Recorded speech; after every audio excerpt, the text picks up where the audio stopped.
नमस्कार, आप देख रहे हैं डीडी न्यूज। मैं हूं आंचल गुलाटी गुंबर। अगले आधे घंटे में हम ट्रैक करेंगे आपके लिए उन तमाम बड़ी खबरों को जो दिन भर में होंगी डेवलप और डालेंगी आप पर असर। तो आइए सीधे रुक करते हैं आज के एजेंडे में सुर्खियों का। देश भर में 100 से ज्यादा ठिकानों पर एनआईए की छापेमारी। ड्रग्स, आतंकवाद और गैंगस्टर गठजोड़ मामले को लेकर एनआईए कर रहा है कार्रवाई।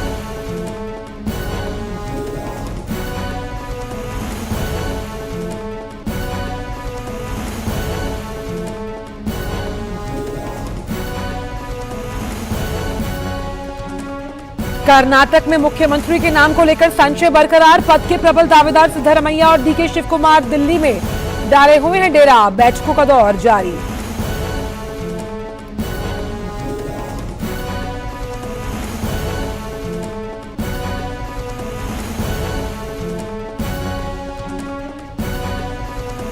भुवनेश्वर में जारी G20 सांस्कृतिक कार्य समूह की दूसरी बैठक का आज अंतिम दिन। वहीं मुंबई में तीसरे ऊर्जा परिवर्तन कार्य समूह की बैठक का भी आज आखिरी दिन। बैठक में ऊर्जा परिवर्तन और भविष्य की ईंधन के लिए किफायती वित्तीय सहायता पर हो रहा है मंथन।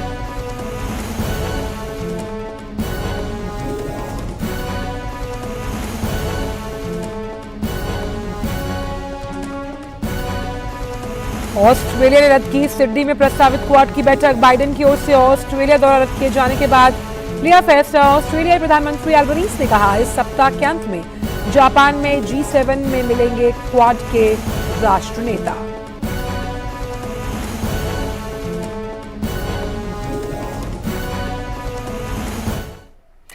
रुक करते हैं पहले एजेंडे को लेकर। पूरे देश में गैंगस्टर आतंकी गठजोड़ की कमर तोड़ने के लिए राष्ट्रीय जांच एजेंसी की एक बड़ी कार्रवाई को देखा जा रहा है। वो बड़ी कार्रवाई को अंजाम दे रही है। गैंगस्टर आतंकवादी गठजोड़ पर एक बड़ी कार्रवाई में 6 राज्यों के 100 से ज्यादा ठिकानों पर छापेमारी कर रही है। अभी उत्तर प्रदेश, पंजाब, राजस्थान, हरियाणा, उत्तराखंड और मध्य प्रदेश में छापेमारी चल रही है। तो बड़ी खबर यह है कि लगातार 6 राज्यों के 100 से ज्यादा ठिकानों पर छापेमारी की जा रही है। अब इसमें देखना यह होगा कि ये जो 6 राज्य हैं, उत्तर प्रदेश, पंजाब, राजस्थान, हरियाणा, उत्तराखंड और मध्य प्रदेश, इसमें टेरर फाइनेंसिंग को लेकर इन राज्यों के तार आपस में कैसे जुड़े हुए हैं। लॉरेंस बिश्नोई के जो कहीं ना कहीं करीबी हैं, लॉरेंस बिश्नोई के साथ साथ जो अन्य गैंगस्टर हैं, जो कुख्यात हैं, उन पर भी एक कड़ा प्रहार माना जा रहा है। लगातार जिस तरह से हमने देखा था कि बिश्नोई गैंग जो है वो सिद्धू मूसेवाला हत्याकांड में शामिल होने की बात उसने कही थी। और ऐसे में कैसे जब एनआईए के पास 14 राज्यों के 28 ऐसे गैंगस्टर्स की सूची थी जिसे एनआईए ने एमएचए यानी कि मिनिस्ट्री ऑफ होम अफेयर्स को सौंपा, उसके बाद ये हरी झंडी दिखाई दी गई। तो कैसे इन ठिकानों पर एनआईए की जो छापेमारी है वो की जा रही है, इस पर बात करने के लिए हमारे साथ नीरज सिंह जुड़ गए। नीरज, हमने सुबह भी जिस तरह से बात की कि ड्रग्स, आतंकवाद और गैंगस्टर गठजोड़ के मामले में एनआईए की ये अहम कार्रवाई है, लेकिन जिन 6 राज्यों का हम जिक्र यहाँ पर कर रहे हैं तो कहीं ना कहीं इनके तार आपस में जुड़े हुए होंगे इस टेरर फाइनेंसिंग को लेकर। बिल्कुल जुड़े हुए हैं आंचल। अगर आप देखें कि ये जो गैंगस्टर हैं वो कई सारे राज्यों में सक्रिय हैं। आप अगर देखें कि काला जेटली है, लॉरेंस बिश्नोई है, ये सारे जो गैंगस्टर पंजाब से ऑपरेट होते हैं, लेकिन हरियाणा, यूपी के अलग अलग हिस्सों में, दिल्ली एनसीआर में, उत्तराखंड में इन लोगों की अपनी पहुंच है और इनके गैंगस्टरों के जो गुर्गे हैं वो अलग अलग स्टेटों में मौजूद हैं।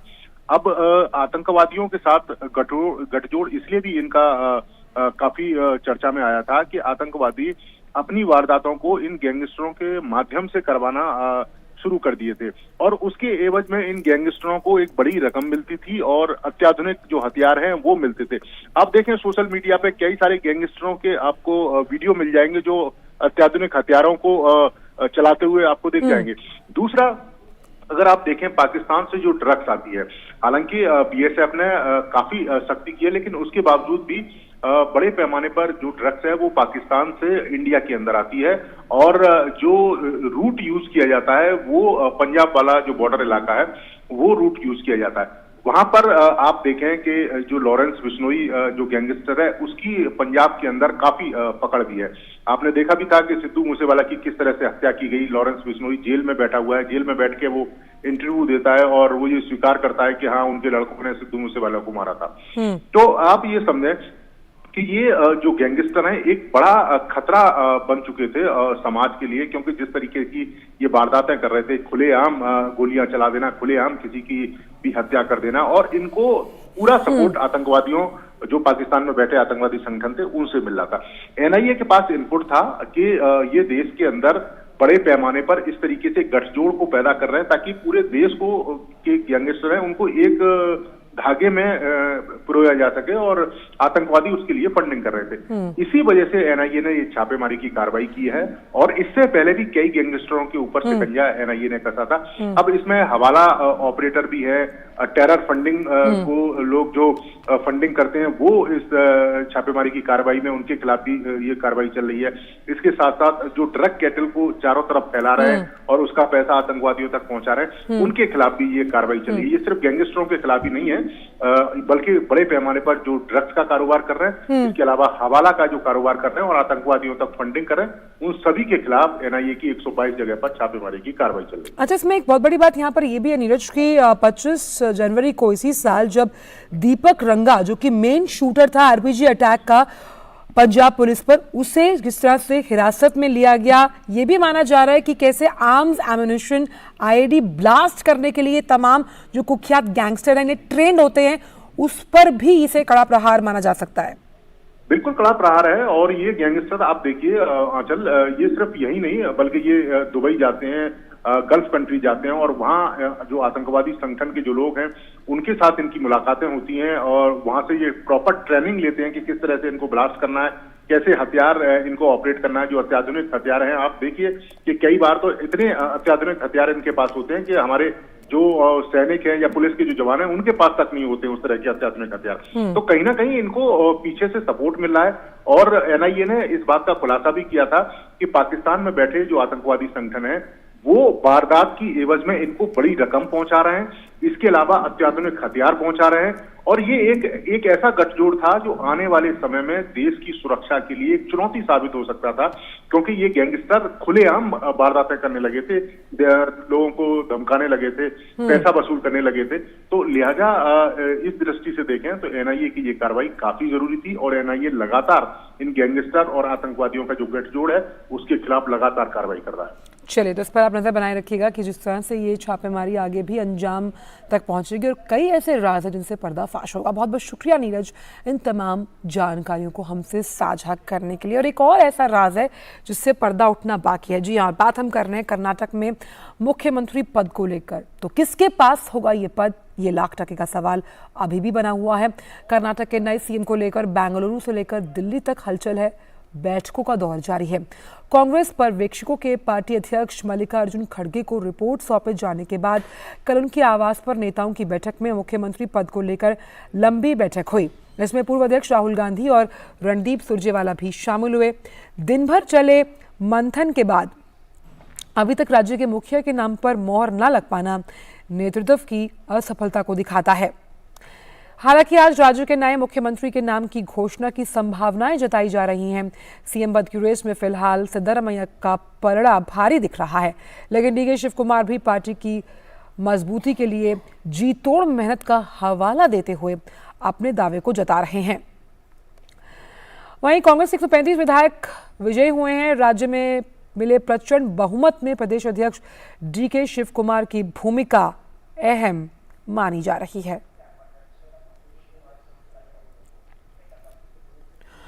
और इसी बड़ी खबर पर ज्यादा जानकारी के साथ ऋषि हमारे साथ न्यूज रूम से जुड़े हुए हैं। ऋषि, जिस तरह से हम लगातार सुबह बात कर रहे थे कि इस सवाल का जवाब अब बहुत अहम है कि जो कर्नाटक की सत्ता है उसकी चाबी किसके हाथ जाएगी, ये ताला कौन खोलेगा। लेकिन जो आपराधिक कहीं ना कहीं मामले हैं जिसमें डीके शिव कुमार कहीं ना कहीं उनका नाम है, ये सबसे बड़ी परेशानी का सबब है आला कमान के लिए ये तय करना कि भले ही उन्होंने जी तोड़ मेहनत की हो, लेकिन ये जो कहीं ना कहीं एक पूरी सिचुएशन है वो अगेंस्ट जाती हुई डीके शिव कुमार के लिए।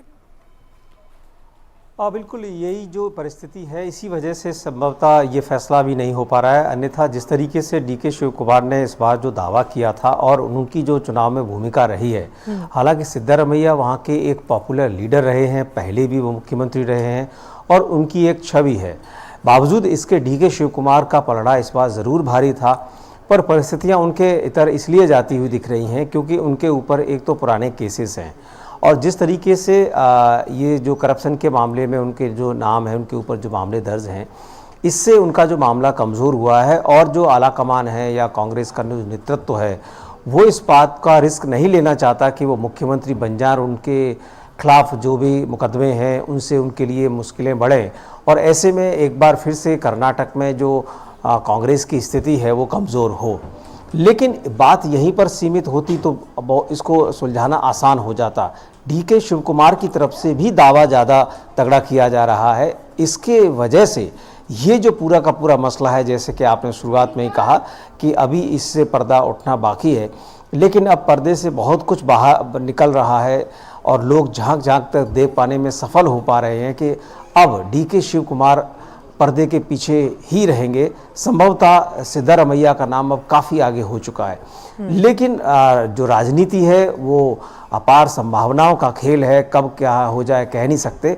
लेकिन अभी तक की जो खबरें हैं, अभी तक की जो कवायदे हैं, उससे सिद्धारमैया काफ़ी आगे बताए जा रहे हैं और कहा यह जा रहा है कि जल्द उनके नाम का फैसला हो जाएगा। लेकिन क्या इस फैसले से पहले कोई फॉर्मूला बनेगा? कितने उप मुख्यमंत्री होंगे, विभागों का बंटवारा किस तरीके से होगा, मंत्रालय किस तरीके से बांटे जाएंगे, ये जो पूरी परिस्थिति है इन सब का उस पर मंथन होना है और संभवतः इस पर कुछ न कुछ उन्होंने जोड़ तोड़ कर भी ली होगी कि इस पर हम एक फॉर्मूले के तहत आगे बढ़ते हैं। लेकिन इसमें पूरे के पूरे मामले में अगर हम देखें तो शीर्ष नेतृत्व की तरफ से जिस तरीके से सोनिया गांधी और राहुल गांधी का भी एक भूमिका है और उसमें राहुल गांधी कल बैठकों में शामिल हुए थे। अब सोनिया गांधी के साथ भी कुछ न कुछ मंत्रणा होने के बाद संभवतः आज ये नाम उजागर हो जाए। चलिए, तो अभी तो धुंध के बादल हैं, देखते हैं कब तक हटेंगे। ऋषि, आपका बहुत बहुत शुक्रिया इन तमाम जानकारियों को हमसे साझा करने के लिए। लेकिन आयशा भी हमारे साथ बेंगलुरु से जुड़ी हुई है फोन लाइन पर। आयशा,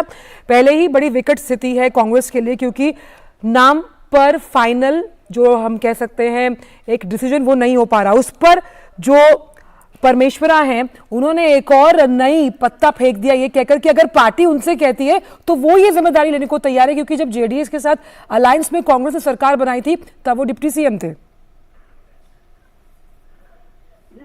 परमेश्वर शुरू से इस रेस में थे और शुरू से उनका नाम भी चल रहा था। अगर दलित मुख्यमंत्री की बात होती है तो डॉक्टर परमेश्वर का नाम बीच में आता रहा है। लेकिन सबसे बड़ी दिक्कत यह है कि डीके शिव कुमार अब ये चाहते हैं कि सिद्धरामैया, डीके शिव कुमार अब खुलकर ये बात कर रहे हैं आला कमान के साथ कि सिद्धरामैया के अलावा उन्हें कोई भी मुख्यमंत्री मंजूर है। देखिए, अब यह खुलकर साफ हो रहा है कि दोनों के बीच में, सिद्धरामैया और डीके शिव कुमार के बीच में प्रचार के दौरान भी इस तरह की असहमति थी मुख्यमंत्री पद को लेकर। हालांकि राहुल गांधी और कांग्रेस आला कमान ने ये जताने की कोशिश की थी कि दोनों में कोई मतभेद नहीं है। तो कहीं ना कहीं अब ये साफ नजर आ रहा है कि कांग्रेस आला कमान ने कर्नाटक की जनता के सामने शायद इस बात पर पर्दा डाला था कि दोनों के बीच में किसी तरह की कम्युनिकेशन नहीं है और ना ही एक यूनानिमस ओपिनियन है। तो अब डीके शिव कुमार इस बात को लेकर खुलकर साफ ये कह रहे हैं कि मल्लिकार्जुन खड़गे को ही मुख्यमंत्री बना दिया जाए। तो ये बहुत ही दिलचस्प मोड़ पर आकर खड़ी हुई है इन दोनों के बीच की लड़ाई। लेकिन कर्नाटक की जनता इस पूरी लड़ाई के सामने हताश होती हुई नजर आ रही, क्योंकि कर्नाटक की जनता को इस बात की उम्मीद थी कि एक नई सरकार आ रही है, एक नई सरकार बनने जा रही है और कर्नाटक में जो वादे किए हैं कांग्रेस ने, 5 मैनिफेस्टो की गारंटीज दिए हैं, इन गारंटीज को जल्द से जल्द लागू किया जाएगा। लेकिन ऐसा होता हुआ नजर नहीं आ रहा है। एक और भी यहाँ पर बात सामने आई आयशा की डीके शिव कुमार ने साफ तौर पर खड़गे से ये कहा है कि क्योंकि सिद्धारमैया पहले मुख्यमंत्री रह चुके तो उन्हें कोई और पद दिया जाए। एक तो इस बात पर आपसे जानकारी, दूसरा कि अगर मुझे मुख्यमंत्री का पद नहीं दिया जाता तो मैं एमएलए के तौर पर काम करूंगा। जी, उन्होंने ये बात लगातार 2 दिनों से यही बात रखी है कि वो सिद्धरामैया के सब नहीं बनना चाहती, यानी सिद्धरामैया के साथ वो डिप्टी सीएम या फिर कोई और मंत्रालय लेना नहीं चाहते। देखिए, लगातार शुरू से वो इस दावेदारी को पेश कर चुके थे कि वो कर्नाटक के मुख्यमंत्री के हकदार हैं और कहीं ना कहीं उनकी बात सही भी है, क्योंकि जिस तरह से उन्होंने संगठन को मजबूत किया कर्नाटक में, जिस तरह से उन्होंने पार्टी को अन्य नेताओं के साथ मिलकर जीत की राह पर लाकर खड़ी कर दी। लेकिन महज उन पर जो जो चार्जेस है, मनी लॉन्ड्रिंग चार्जेस और सीबीआई के केसेस है, इसके चलते उनका केस कुछ हद तक कमजोर पड़ता है। लेकिन डीके शिव कुमार ने ये कहा है कि जब वो पार्टी के अध्यक्ष रहे तब क्यों कांग्रेस को इस बात की याद नहीं आई कि उस वक्त भी उन पर ये चार्जेस थे। तो डीके शिव कुमार लगातार कोशिश कर रहे हैं, दबाव बना रहे हैं कि उन्हें मुख्यमंत्री पद दे दिया जाए। यही तो राजनीति है ना आयशा, क्योंकि राजनीति में इस तरह से संभवतः इस तरह की बातें होती है। लेकिन एक आखिर में आपसे ये सवाल कि खड़गे के लिए ये कितनी विकट और मुश्किल भरी स्थिति है, क्योंकि यहाँ जीत का सेहरा तो बंद गया कांग्रेस के सर, लेकिन अब टेढ़ी खीर साबित हो रहा है ये जानना कि कांग्रेस पार्टी किसे सीएम बनाती है। और अनाउंसमेंट जो है लगातार ये कहा जा रहा है वो खड़गे द्वारा की जाएगी, जब वो जो यूपीए के सीनियर लीडर्स हैं उनके साथ मंथन कर इस पर मोहर लगाएंगे। जी देखिए, ये पूरा मामला जो है, हालांकि पहले विधायकों ने ये कहा सीएनपी में कि मल्लिकार्जुन खड़गे इस बात का फैसला करेंगे कि मुख्यमंत्री कौन बनेगा, लेकिन डीके शिव कुमार ने एक नया पांचा फेंका है और उन्होंने कहा है कि अब वो सोनिया गांधी से बातचीत के बाद ही मानेंगे कि कर्नाटक के मुख्यमंत्री की मोहर किसके नाम पर लगेगी। तो देखिए, मल्लिकार्जुन खड़गे के लिए भी बहुत मुश्किल, बहुत बड़ी चुनौती है उनके सामने, क्योंकि गांधी परिवार कहीं ना कहीं इस पूरे मामले में अंतिम फैसला लेगा। और जैसे कि पहले भी हम ये बता चुके हैं कि गांधी परिवार में भी डीके शिव कुमार और सिद्धरामैया के चयन को लेकर एक अलग राय है। यानी राहुल गांधी चाहते हैं कि सिद्धरामैया मुख्यमंत्री बने, तो सोनिया गांधी, डीके शिव कुमार सोनिया गांधी के बेहद करीबी है और सोनिया गांधी हमेशा से उन्हें ट्रबल शूटर माना है और पार्टी के लिए वो हमेशा से संकट में खड़े रहे हैं। तो ऐसे में डीके शिव कुमार को उम्मीद है कि अगर सोनिया गांधी का झुकाव उनकी तरफ है तो वो चाहते हैं कि सोनिया गांधी से बातचीत करके इस पूरे मामले का अंतिम फैसला लिया जाए। तो अब ये जो मुश्किलें हैं मल्लिकार्जुन खड़गे के लिए, एआईसीसी अध्यक्ष होते हुए भी वो इस उलझन को नहीं सुलझा पा रहे हैं। तो उम्मीद करते हैं कि तस्वीर आज साफ हो गई। हालांकि भाजपा द्वारा ये आरोप लगाया जा रहा है कि जब कांग्रेस और जेडीएस की सरकार गिराई गई थी तो उसमें सिद्धारमैया का भी बहुत अहम रोल रहा है। चलिए खैर, ये तो राजनीति, इस तरह का जो बयानबाजी है वो चलती रहती है। बहुत बहुत शुक्रिया आयशा इन तमाम बातों को हमसे साझा करने के लिए। लेकिन अब बात कर लेते हैं भारत में जारी G20 बैठकों को लेकर।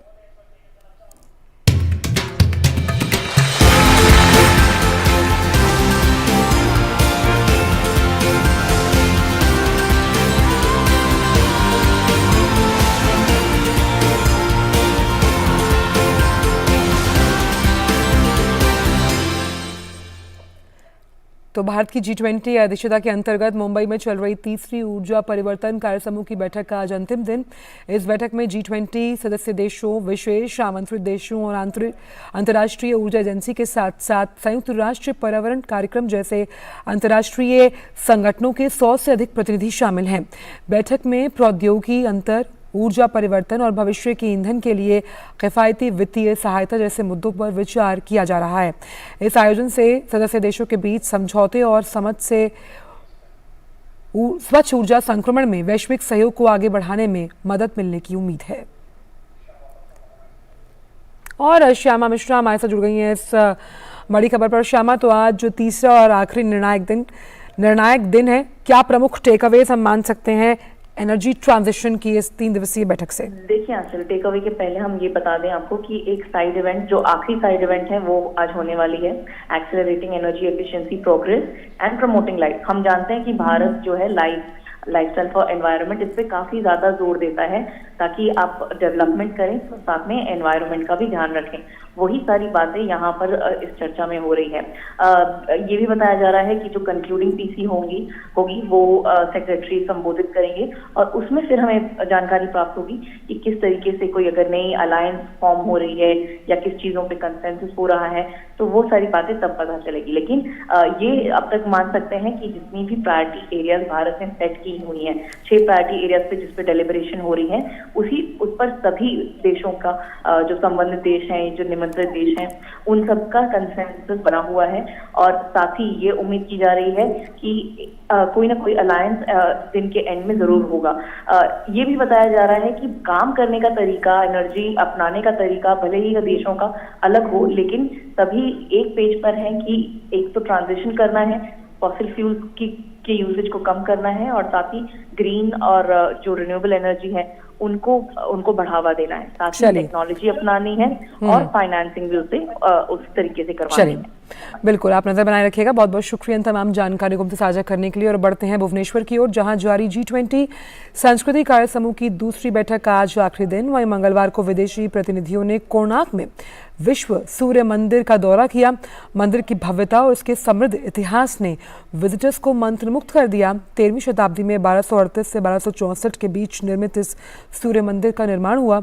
ये 1984 में यूनेस्को द्वारा विश्व विरासत स्मारकों में शामिल है। मंदिर की भव्य वास्तुकला देख विदेशी पर्यटक अवाक रह गए। वहीं बैठक में कई अहम विषयों पर चर्चा हुई है। और इसी खबर पर बात करने के लिए विशाल हमारे साथ जुड़ गए हैं भुवनेश्वर से। विशाल, क्योंकि आज का दिन भी निर्णायक दिन है, आखिरी दिन है जब हम बात करते हैं संस्कृति से जुड़ी हुई इस बैठक को लेकर जो कि G20 के अंतर्गत हो रही है, क्या प्रमुख टेकअवेज आप मानते हैं इस बैठक से?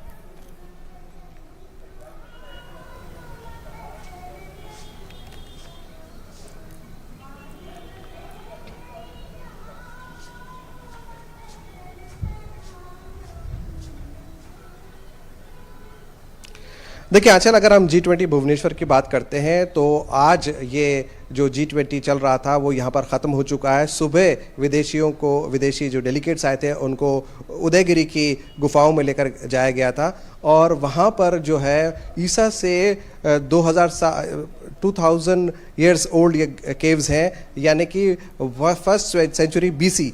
तो इतनी पुरानी ये गुफाएं हैं, ये जैन गुफाएं हैं। दरअसल ये जैन गुफाएं जो जैन भिक्षु होते थे, चाहे वो पुरुष हो चाहे महिला हो, तो रास्ते में उनको रुकने के लिए ये स्थान बनाया गया था। और उदयगिरी जो है यहाँ पर 18 केव्स हैं और इन गुफाओं के अंदर ये दिखाया गया कि किस तरह से उस ज़माने में भी महिलाएं जो है वो अब समाज की गतिविधियों में बढ़ चढ़ कर भाग लेती थी और महिला सशक्तिकरण का भी ये एक पर्याय है। मैं इस वक्त खड़ा हूँ गांधी पीस सेंटर में। उदयगिरी के बाद फॉरेन डेलीगेट्स को यहाँ पर लेकर आया गया था और यहाँ पर उन्होंने देखा कि किस तरह से गांधी जी के जन्म से लेकर 1969 1869 से लेकर उनकी मृत्यु 1948 तक की जो उनकी यात्रा रही है उसको डिजिटली प्रिजर्व करके यहाँ रखा गया है और उसका यहाँ पर डिजिटली उसको दिखाया भी जाता है। ऑडियो वीडियो हैं, गांधी जी के भाषण हैं, जिस अखबार में उन्होंने काम किया, लीडर की प्रतिलिपि भी यहाँ पर मौजूद है। तो एक तरह से दुनिया को ये हम संदेश देना चाहते हैं कि भारत जो है वो एक शांति प्रिय देश है, एक पीस लविंग कंट्री है और गांधी जो हमारे, जिनको हम बापू या महात्मा कहते हैं, बापू मतलब फादर ऑफ द नेशन, उनके पदचिन्हों पर ये देश चल रहा है। और हम हमेशा से बिलीव करते हैं कि वर्ल्ड इज़ अ फैमिली, वसुदैव कुटुंबकम। हमारा जो मिशन है वो यही है कि हम पूरे दुनिया को अपना एक परिवार मानते हैं और पूरी दुनिया को हम एक साथ लेकर चलना चाहते हैं। बिल्कुल, और यही सोच के साथ G20 की जो ये बैठकें जगह जगह हो रही हैं उनका सबसे बड़ा जो एक हम कह सकते हैं ध्येय है वो यही है कि कैसे इस भावना को और आगे लेकर जाया जाए और भारत एक फैसिलिटेटर के तौर पर सबके सामने आए। बहुत बहुत शुक्रिया विशाल इन तमाम जानकारियों को हमसे साझा करने के लिए भुवनेश्वर से। तो ये तो हमने बात की G20 से जुड़ी तमाम बैठकों को लेकर, लेकिन एक और ऐसी बैठक है जो कि टल गई है। वो बैठक क्या है? तो ऑस्ट्रेलिया के प्रधानमंत्री एंथनी अल्बनीज़े ने ऐलान किया कि अगले हफ्ते होने वाली क्वाड की बैठक फिलहाल टाली जा रही है। जी हाँ, बड़ी खबर है। ये बताया जा रहा है कि ऑस्ट्रेलिया की ओर से ये फैसला अमेरिकी राष्ट्रपति जो बाइडेन की बैठक में शामिल ना हो पाने की वजह से लिया गया। बाइडेन इस वक्त अमेरिका में कर्ज की वजह से पैदा हुए आर्थिक संकट के मुद्दे को सुलझाने में जुटे हुए हैं। ऐसे में उन्होंने अगले हफ्ते को अपना जो विदेश दौरा है उसे टाल दिया है। हालांकि G7 में वो भाग लेने जरूर जाएंगे।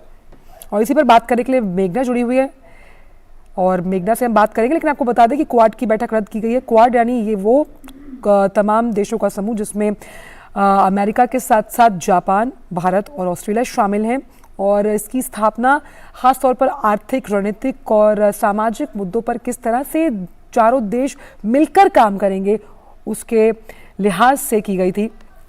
इसकी जो चलिए मेघना हमारे साथ जुड़ गई। मेघना, क्वाड की बैठक को रद्द कर दिया गया है क्योंकि अमेरिकी राष्ट्रपति उसमें भाग नहीं ले पा रहे।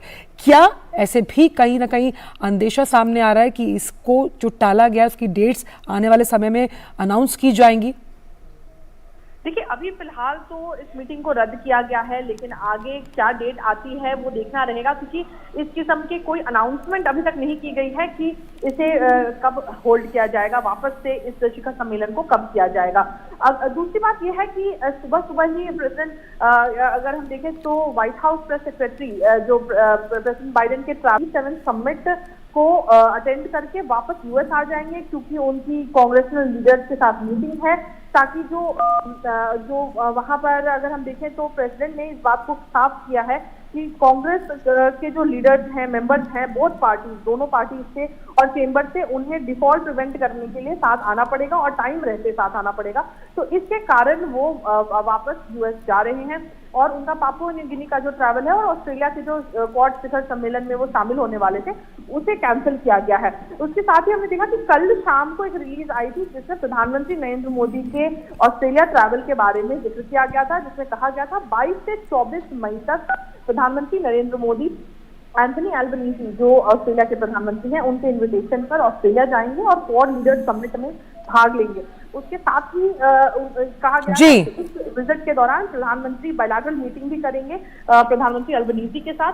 तो ये देखना रहेगा कि आगे किस तरीके से जो प्रधानमंत्री नरेंद्र मोदी का ट्रैवल शेड्यूल है उसमें, या फिर जो उनका विजिट शेड्यूल है उसमें क्या कुछ चेंजेस किए जाएंगे या उनके एंगेजमेंट्स में कुछ चेंजेस किए जाएंगे। लेकिन फिलहाल जो जो एक वीडियो जारी किया प्रधानमंत्री एंथनी एल्बनीजी में, उसमें ये कहा गया कि जो लीडर्स हैं वो मिलेंगे G7 में, क्योंकि हम जानते हैं इंडिया और ऑस्ट्रेलिया इनवाइटी कंट्रीज हैं G7 में, तो वहां पर बेशक मिलेंगे जापानीज काउंटर पार्ट अपने और उसके साथ ही अपने प्रेसिडेंट बाइडेन के साथ। तो ये देखना रहेगा कि क्या वहां पर कुछ साइडलाइंस में एक इनफॉर्मल बातचीत होती है। जी, बहुत बहुत शुक्रिया मेघना तमाम जानकारी को हमसे साझा करने के लिए। तो क्वाड की बैठक को रद्द किया गया है, लेकिन G7 में ये तमाम जो शीर्ष नेता हैं उनके मुलाकात करने की संभावना है। तो आज के दिन में इतना ही। मुझे और मेरी पूरी टीम को दीजिए इजाजत। आगे आप देख सकते हैं न्यूज़ 10 मेरी सहयोगी जया सिन्हा के साथ। नमस्कार।